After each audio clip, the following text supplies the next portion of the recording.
बिस्मिल्लाहिर्रहमानिर्रहीम। अस्सलाम वालेकुम। हम पढ़ रहे थे फ़ाइबर के बारे में, जहाँ से हमने कल छोड़ा था। आज हम चलते हैं अगली स्लाइड पे। अगली स्लाइड पे क्या है जी? Control action, control food absorption rate. Food absorption यानी खुराक का जुज़्वे बदन होना, जज़ब होना। अब इसमें कंट्रोल एक्शन क्या है? खुराक के जज़ब होने की रफ़्तार को कंट्रोल करना। कंट्रोल फूड अब्ज़ॉर्प्शन, फ़ाइबर खुराक के हज़म होने की रफ़्तार को मतवाज़न करता है। इसकी वजह से शुगर आहिस्ता आहिस्ता खून में दाखिल होती है। पेट ज़्यादा देर तक भरा हुआ महसूस होता है।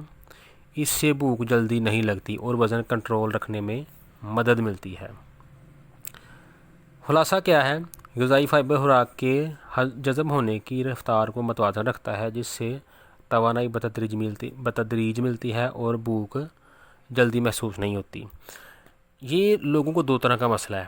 एक है, कई लोगों को खुराक खाते हैं तो जल्दी वाशरूम आ जाता है, और कई लोगों को कब्ज़ हो जाती है, लेट वाशरूम आता है। तो फ़ाइबर जो है इन दोनों चीज़ों को बेहतर करता है कि खुराक बतदरीज जिस्म को लगे, यानी कोई चीज़ जल्दी अगर खून में जाएगी ना तो शुगर बढ़ जाएगी, तो ये शुगर भी नहीं बढ़ने देता जी। यानी ये आहिस्ता आहिस्ता हज़म होने को, जैसे उससे मतवाज़न रफ़्तार से हज़म होना चाहिए ना, उस रफ़्तार से उसको रखता है, ना जल्दी ना लेट। तो दूसरे नंबर पे जो कब्ज़ का अमल है उससे इंसान बचता है, और पहले नंबर पे जल्द बहाना आना, खाना खाते साथ ही वाशरूम की हाजत होना, उससे भी इंसान बचता है। तो दोनों सूरतों में खुराक जल्दी जिस्म से निकल जाए उसको भी कंट्रोल करना, और खुराक लेट हो जाना, हज़म होना, उसको भी कंट्रोल करना। इस हवाले से ये जो फ़ाइबर है अपना किरदार अदा करता है। उसके बाद है डीकम्पोजिशन, माइक्रो ऑर्गेनिज़म की सरगर्मी। यानी डीकम्पोजिशन है तोड़ फोड़, खुराक का टूटना। खुराक पहले टूटती है जिसको तहरीबी अमल कहते हैं, फिर जुड़ती है जिसको तमीरी अमल कहते हैं। टूटती क्यों है? कि उसमें से फ़ायदेमंद चीज़ें और नुकसानदेह चीज़ें या फजले को ज़्यादा किया जा सके। और जुड़ती क्यों है? जो फ़ायदेमंद चीज़ें जैसे प्रोटीन है उसको शक्ल मिल सके, या और चीज़ें हैं उनको शक्ल मिल सके अपनी शक्ल में आके, तो वो जिस्म का हिस्सा बन सकें। तो accelerate the decomposition of micro organism, यानी छोटे जानदार। फ़ाइबर बड़ी आंत में मौजूद मुफीद बैक्टीरिया की खुराक बनता है। ये बैक्टीरिया फ़ाइबर को तोड़कर ऐसे मादे बनाते हैं जो आंतों की सेहत के लिए फ़ायदेमंद हैं। किसको तोड़ के? फ़ाइबर को तोड़ के। तो मैंने पिछली स्लाइड में बताया था कि हम फ़ाइबर, ये जो हमारे फ़ायदेमंद बैक्टीरिया हैं ना, जो जानदार हैं हमारी आंतों में, वो खरबों की तादाद में हैं। उनकी सेहत के लिए, उनको खाने के लिए हम कुछ नहीं देते। उनकी खुराक क्या है? हमारा फ़ाइबर। तो जब हम फ़ाइबर खाते हैं तो वो बैक्टीरिया सेहतमंद होते हैं, जिससे हमारा निज़ाम गट सिस्टम बेहतर होता है। ठीक है, तो सेहत के लिए फ़ायदेमंद होते हैं। इस अमल से हाजमा बेहतर होता है। जब बैक्टीरिया सेहतमंद होते हैं तो फिर हमारा हाजमा भी बेहतर होता है। उसके बाद है जी clear effect, help to discharge harmful substances, यानी डिस्चार्ज यानी निकालना, हार्मफुल सब्सटेंसेस यानी नुकसानदेह अज्जा। यानी ये हमारे जिस्म में जो नुकसानदेह चीज़ें हैं ना, उनको जिस्म से निकालने में मदद करता है फ़ाइबर। जैसे हमारी जो आंतें हैं, अगर उनमें फासद मादे, गंदे मादे जमा हो जाएंगे ना, तो फिर उनका खुराक को हज़म करना और खुराक को जज़ब करने का जो अमल है ना, वो सुस्ती का शिकार हो जाएगा, जिससे हमारी बॉडी को एक तो खुराक की एनर्जी नहीं मिलेगी, दूसरे नंबर पे हम कब्ज़ का शिकार हो जाएंगे। आहिस्ता आहिस्ता आहिस्ता आहिस्ता आंतें बहुत कमज़ोर हो जाएंगी और बुढ़ापा जल्द आ जाएगा, क्योंकि फिर खुराक लगने का अमल सुस्त हो जाएगा। तो जो फ़ाइबर है वो जिस्म से, आंतों से गंदगी को निकालने के अमल को बेहतर करता है, ताकि आंतों में गंदगी जमा ना हो और जो अब्ज़ॉर्प्शन का अमल है ये सुस्त ना हो, खुराक के लगने का अमल सुस्त ना हो। तो इस हवाले से भी जो ये जो फ़ाइबर है ये अपना बड़ा अहम किरदार अदा करता है।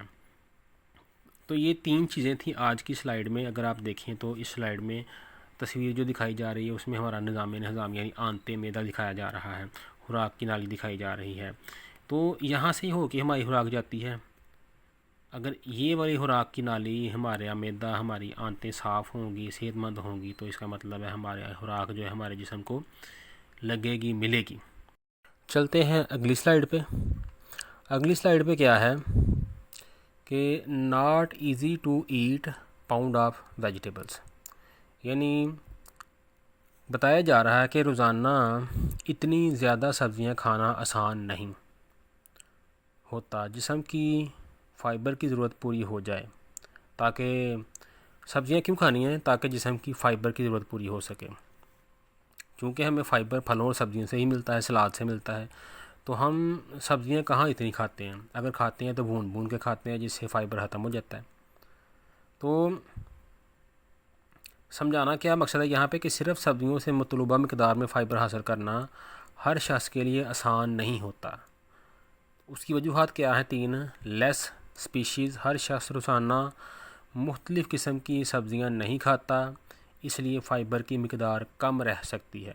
इसमें कोई शक नहीं है कि अगर देखा जाए तो पूरी दुनिया में जो पर हेड सब्ज़ी का इस्तेमाल है, पूरी दुनिया में जो सेहतमंद ममालिक हैं वहाँ पे देखा जाए तो एक इंसान सालाना तकरीबन 60 किलो सब्ज़ी इस्तेमाल करता है, 60 केजी तक पर पर्सन।